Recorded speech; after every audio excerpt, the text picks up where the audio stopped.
Governor Eddie Calvo is pleased the island has received its highest rating ever for a government of Guam issued bond. Standard & Poor's has given the 108.7 million Guam Series B an A rating with a stable outlook, while Fitch gave an A- rating also with a stable outlook.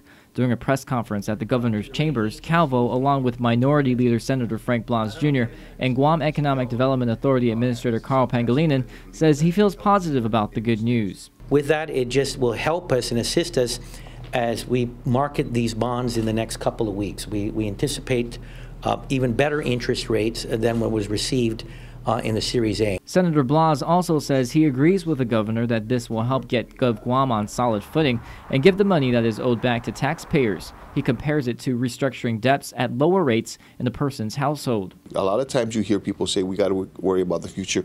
This is worrying about the future, and this is preparing for that, so that we can free, some of our debts, free us from some of our debts, restructure some of our debts, as you would do in your own household. Pangelinan also talks about the original plan to borrow $343 million to pay tax refunds.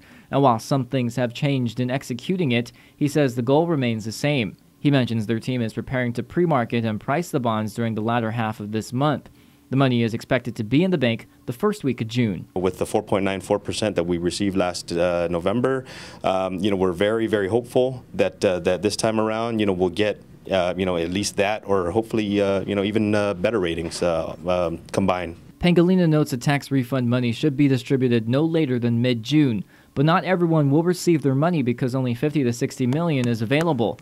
The governor's original plan was to pay all of the refunds, but lawmakers modified it, so over $25 million in bond proceeds is obligated to pay what was owed to the Government of Guam Retirement Fund, and over $18 million will pay for a health insurance deficiency. As for the $1.2 billion long-term debt, the governor says this existing debt is being paid off and restructured with lower interest rates. He adds in the long term, the tough decisions are being made now to make Gov Guam financially healthy. When you look at paying with Series A 4.94%, and if we get any other lower interest rates for Series B, compared to the average of about 6% that we were paying for those taxpayers that were basically holding our debt, I think this is the most fiscally prudent way to go.